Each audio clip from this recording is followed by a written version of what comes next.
Welcome to the Couples Academy show. Today is Q&A Friday. Get your questions and join us now.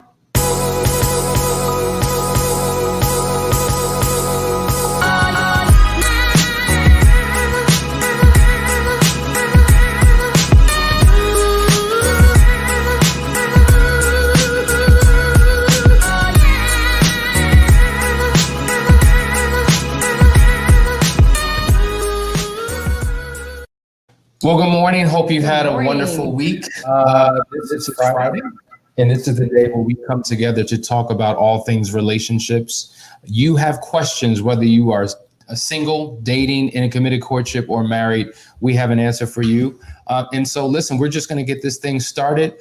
We have a question that came in from one of our Moving Forward members that we're going to start this off with. The question is, what is the secret to having a difficult conversation when your partner is sensitive, defensive, and doesn't think anything is wrong with him or her?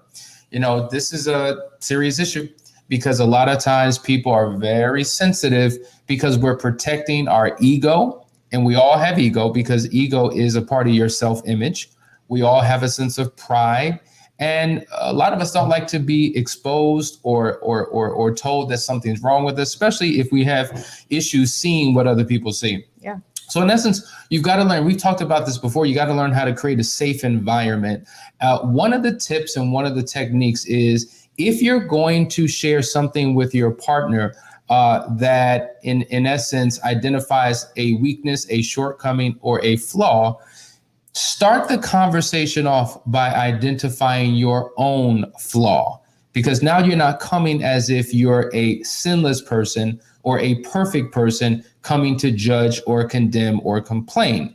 When you share your vulnerability, it opens them up, it tears down that wall, and it allows them to receive a little bit more from you than initially. Does that make sense? It makes complete and total sense. Also, we're never going to stop talking about getting your personality type done, because to me, that is critical in understanding how to talk to your partner so that you can avoid arguments like this. But to Hassani's point, there are some types in particular that absolutely need you to do that. They need you to actually own up to your own stuff, to lower their guard so that they can receive from you what it is that you want to deal with them with. Then there are other types that don't need that at all. They need you to come straight, direct with it. Okay. Not saying that you need to come with an attitude. We never want to come with an attitude, and we want to try to come without emotion. But certain personality styles need to hear and receive things in different ways. And when you know who you're talking to, then you can become like a wordsmith, right? Like a word savant with your spouse and be able to talk to them the way that they need to hear it so that you get the results. Because you're not flapping gums for no reason. You actually want results. You actually want to see a change happen. So powerful. And so what Danielle's talking about, it's a combination of communication skills and interpersonal skills. I think many of us don't have interpersonal skills in terms of how to relate to this particular person. And so the attitude is, well, golly, why do I have to do so much? Like, it's so easy with everybody else. Well, the difference is you're married to that person, most likely. There's an emotional connection, most likely. They're listening and receiving with emotional ears. So you do have to show up differently.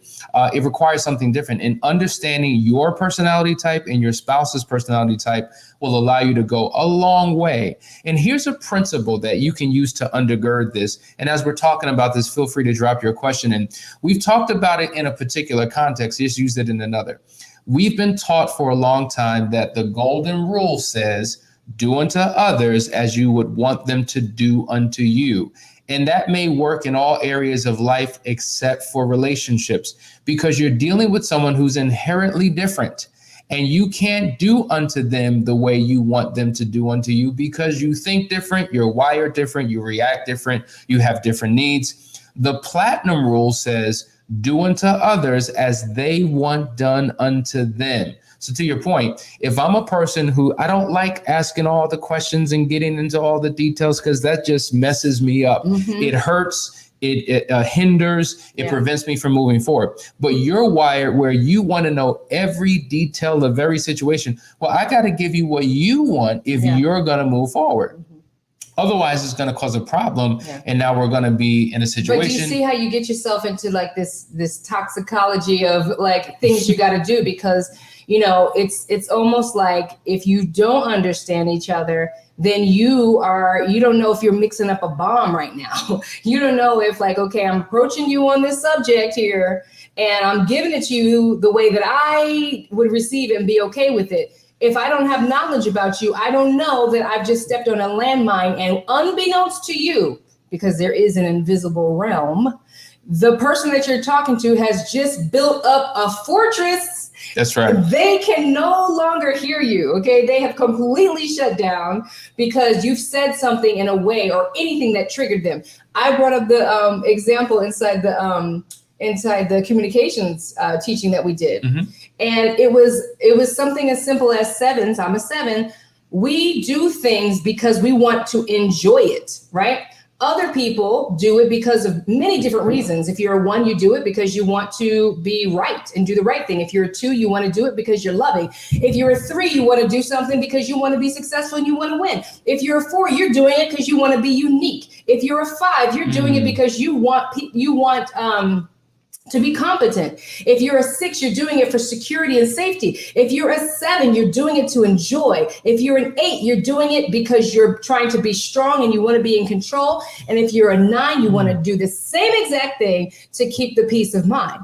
Well, Hassani says to me, because I want to sing, I love singing. Every time I get it, there's a mic, I'm singing. Make sure you represent, Danielle. Do you remember that? Represent, like take him down. And first of all, I don't even talk like that. He was like, take him down. I don't even talk like that. And sing the house down. And so now I'm like, I got to win the competition. I don't want to win the competition necessarily. If I win the competition, great. Hassani is doing it to win. That's right. I'm doing it because I enjoy doing it. So do you see how, and the resistance went up right away. And now I'm like, I had to like check myself, like, why suddenly do I not want to do this? Like, I don't want to do it anymore because you done put your expectation upon me, right? That's what happens in communication. And so I ended up doing it, and I did it. I got myself back to, I want to do this. It was very impromptu at the moment. I was talking to somebody that got me amped up. He was like, you need to get up there, Danielle. Let's have some fun. He was a mindset like me, right? I'm like, yeah. And I did it. So when we understand that we all do the same things for different reasons, and we know why our spouse does things, we have a magic key that unlocks communication for us. So in essence, I have to learn to speak Danielle's language. We all have a different language or a different dialect, and that's where the relational intelligence comes in. Understanding your spouse's dialect and language allows you to be able to effectively communicate and get done what needs to be done. Listen, we have questions pouring in. I don't have my glasses, Danielle. You got to scroll up to the top and jump right in so we can answer these folks' questions. Well, I just want to say hey to everybody. Hello, Stephen. Good morning. Yours truly. Hey there. Good to see you. Dee Jones. Hello, Raya. Hey, it's midnight there. Okay, we don't know where you're at. Letitia, good morning. Kiera, good morning, sister. Shara, good morning. Janice, good to see you every day. Thank you for being so supportive. Janice, you are always here. There's a few of you that are always here. Steven's always here. Yes. Kiera, you show up a lot. Kathy, you're always there. We just thank you guys for chiming in. Just make sure to continue to share, right? Subscribe and share. We need this message to get out. We do. This is helping a lot of people. So we got a question here. It says from yours truly, let me just put that up here. How do I not be so bitter after finding out my partner was cheating? I find it so hard to forgive because it has happened multiple times with the same person every year for 3 years of our relationship. Let me jump in. Bitterness is one of the results of an affair. So I think that there has to be a grieving period. Grieving represents loss. And everybody grieves differently. Some grieve in bitterness, some grieve in anger, some grieve in sadness and depression. And there's got to be a season where you feel every emotion, where you think every thought. The problem is when you remain there. You don't want to remain there. You want to get beyond it. You want to heal. So first of all, everybody, I don't know, we live in a DIY world where everybody wants to just do it all themselves. Yeah. And they think that if I could just buy a book, if I can just go to a class, if I could just, I don't know, watch a couple of videos and read some articles about some tips here and there. Let me call for some quick 10-minute advice to figure out what do I need to do. And we go off on our own trying to do what is almost impossible. And you need to get the help of a third party to guide the both of you through a process. Hopefully, both of you are interested in getting some type of counseling or some type of help. Because listen, there's issues there. Not only is it a betrayal because an affair happened, but it's been multiple times with the same person. So every affair has different complexities involved in that. We need to unearth that, get to the core of what that is, and figure out how do we build walls of protection around that relationship. Listen, if you're bitter, you have every right to be. You deserve to be. You're supposed to be. You're just not supposed to stay there. And so that's why in our process, we talk about the marital recovery, but also the individual recovery process. See, your husband was broken and hurt, which led to the affair in the first place. But the affair created your brokenness and your hurt. So both of you are hurting for different reasons and in different ways. And you need to go through a healing process and a restoration process to get back on track. So I encourage you, I implore you, for you and everyone else that's out there, please go to our website. Please just find out more about how we can help you. The website is couplesacademy.org. We have resources, we have programs, we have all types of things that can support you. Okay, thank you for that. That was excellent. Cool the lover. Valava says, hey guys, can y'all give any advice on dealing with a spouse who is codependent? You want to start? I'll go. So there's a lot of different areas that codependency can exist. So if we're talking about just in relationship and it has nothing to do with alcohol, drug abuse, or anything like that, we can always take it back to the personality styles. There are some personality styles, namely 9s and 6s, that tend to have codependency issues when they're not healthy. And that has a lot to do with, it comes from childhood and everything like that, but it is a lacking in, for 6s, security and safety, right? So it depends on a lot of things that have happened in the relationship, why they might be codependent on a person to make sure that they are worthy or that they are enough.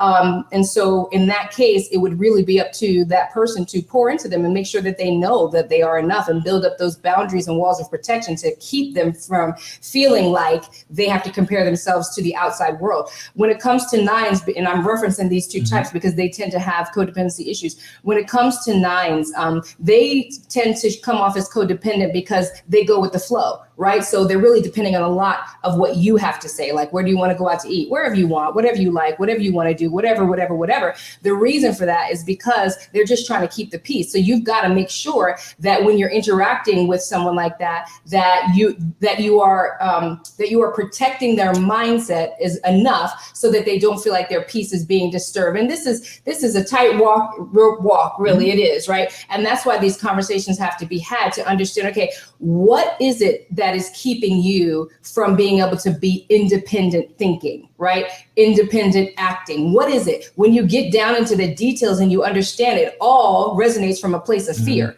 That's why somebody would be like codependent. I can't walk out the house without Hassani. I can't speak without Hassani. I can't do anything without Hassani. That's codependency. We fail without each other. So you really need to have a conversation and find out what are the fears that are coming up for your partner that they feel so codependent on you. And that's if it has nothing to do with substance abuse. Yeah, self-sufficiency is so critically important in a relationship.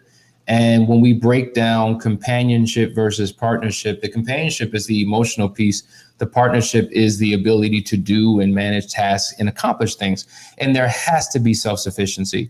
If there's not, codependency can literally weigh heavy on one person and on the marriage. And Danielle's breaking down all the reasons why someone may be codependent. And you really have to take a deeper dive look at what that is and get to the root of it in order to resolve it. So hopefully, through relational intelligence, getting to know who you are will help you to begin to overcome that issue. Okay. Cindy Lorenzo says, been married over 10 years and my husband has always had a drinking problem. His family sees nothing wrong because they're the same. Visiting them never turns out good. He blamed this on his infidelity. So alcoholism, any type of ism, any type of addiction is a problem. And we know that a lot of times when dealing with an affair, there's some root behind it, something that causes it. So for some, it's drug addiction. For some, it's alcoholism. I mean, we deal with a lot of clients that have a lot of addictions that really contribute to the affair in the first place. And so, if you come from a family where there was a particular behavior that you have brought into your marriage, we call that your family marinade. You've been soaked and saturated into customs, into traditions, into mindsets, into habits that don't serve you, don't serve your marriage, and don't serve your family. And when you break away from your family, because the Bible says a man shall leave his father and mother, cleave unto his wife, and the two shall become one flesh, you need to create a new culture that works for your household. And that means that, you have to put away certain habits and behaviors. And so this is where the commitment to personal growth and self-development all comes into play. There's got to be a process by which he overcomes that addiction. So whether it's joining a support group, there's many of them like Celebrate Recovery, you have Regeneration, you have all types of programs out there that can help him overcome his challenge so that he can show up as his best self, so that he can be productive in that relationship. Absolutely. I want to acknowledge a few more people. Pastor Tafara, good to see you on here. My brother from South Africa. Yes. He has been such an inspiration to us, such a man of wisdom. He's doing big things, not only in South Africa, but all around the world. Just to be in fellowship with him is an amazing experience. Yes. Good morning, Darlene, Rhea. I think we said hey to Tyrone and Kathy. Denise, good morning, everybody. Good morning, Carol. I have a question I want to jump into. This is from Shara. What do you do when you, and I don't have my glasses, what do you do when you need full disclosure and your spouse sees full disclosure as further hurting you?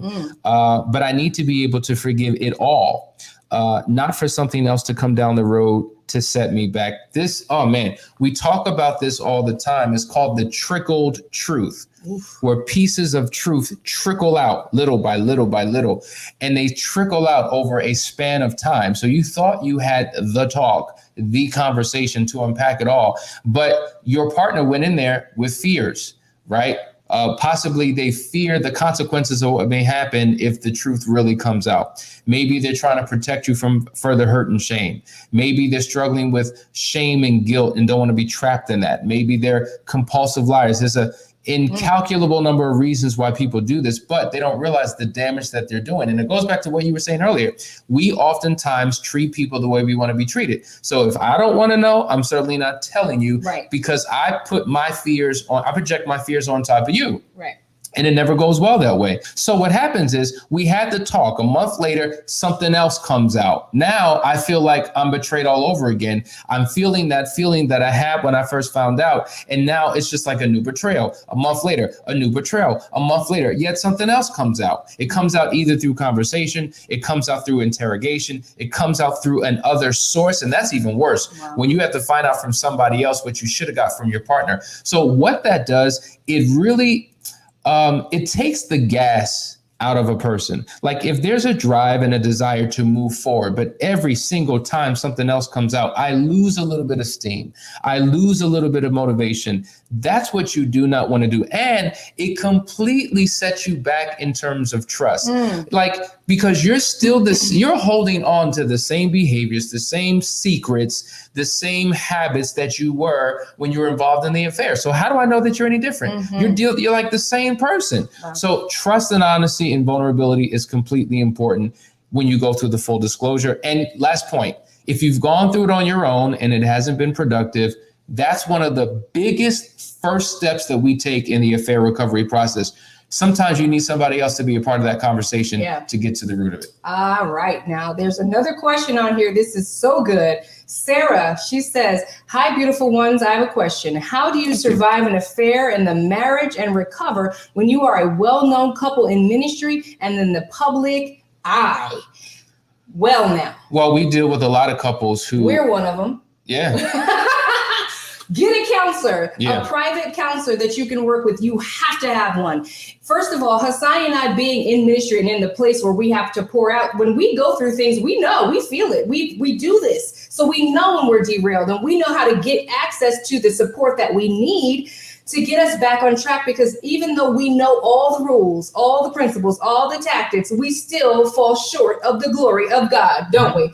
And so you need to get yourself into some good counseling. It has to be a must for you, and it has to be someplace that is a private vault. It can't be friends in the ministry. It has to be apart from your ministry 100%. It can't be a pastor, an elder, or a deacon in your church, because there's still a part of that body where your leadership, and I don't care, the best of intentions, the holiest of the holies, have cracks and stories get out somehow. Okay. They do. So you need to find someone that is completely disconnected from your community where you can get private support. Yeah, we work with professional athletes. We work with entertainers and actors. We work with people in ministry who have large ministries and are known around the world.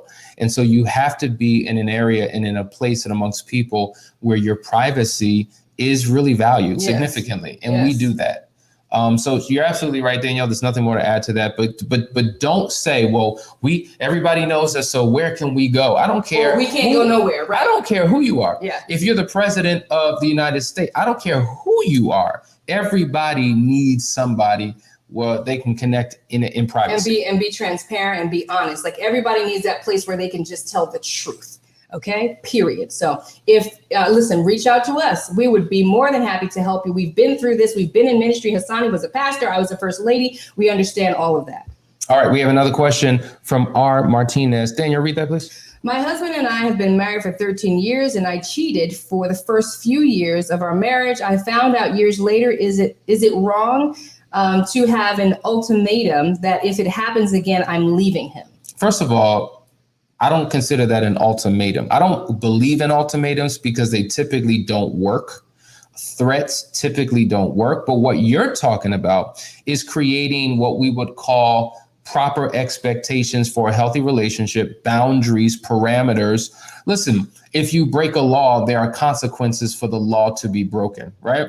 And so the reality is, who wants to sign up for infidelity? Who wants to continue to go through that? Right. And so if you have a strong stance that says, if this happens again, this relationship is over, to me, you're setting the proper expectation, because a lot of times people do continually what they believe they can get away with doing.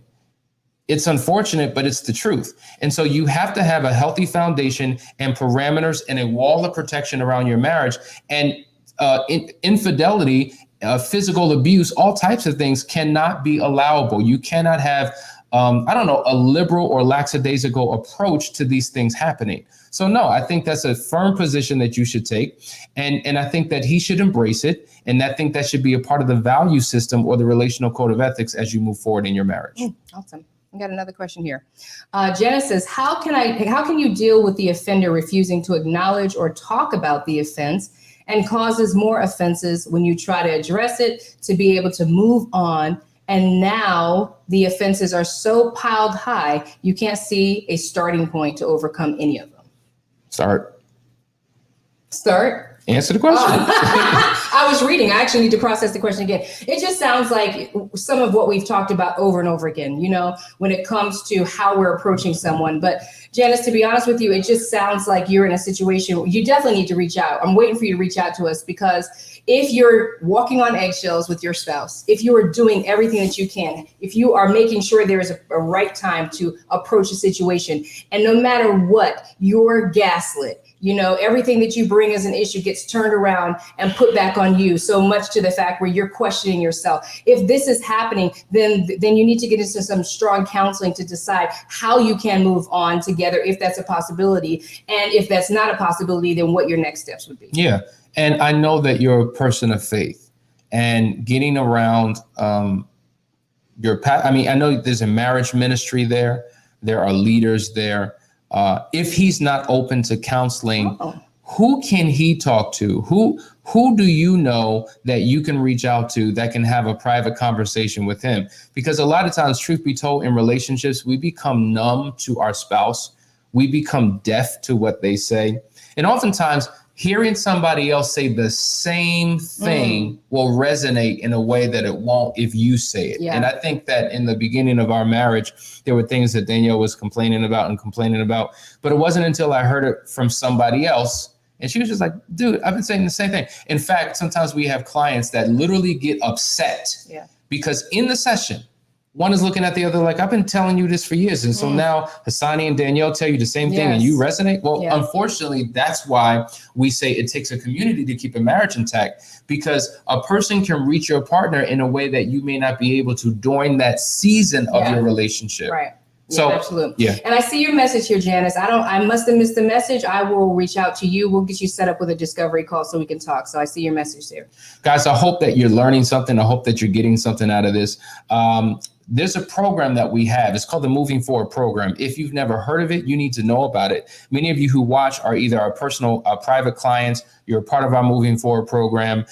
Take a look at this because this is something you may want to consider for your relationship.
Yeah. That's the Moving Forward program, guys. It's a powerful program. You know, a lot of times we talk about it takes a village to raise a child. It takes a community to keep a marriage intact. Well, this is that community. So for you, this may be what you need. So reach out to us.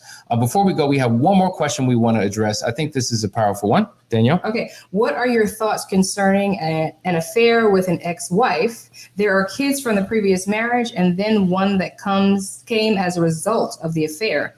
Should the marriage be safeguarded first? If you're asking, should your marriage be safeguarded? The answer is yes, of course.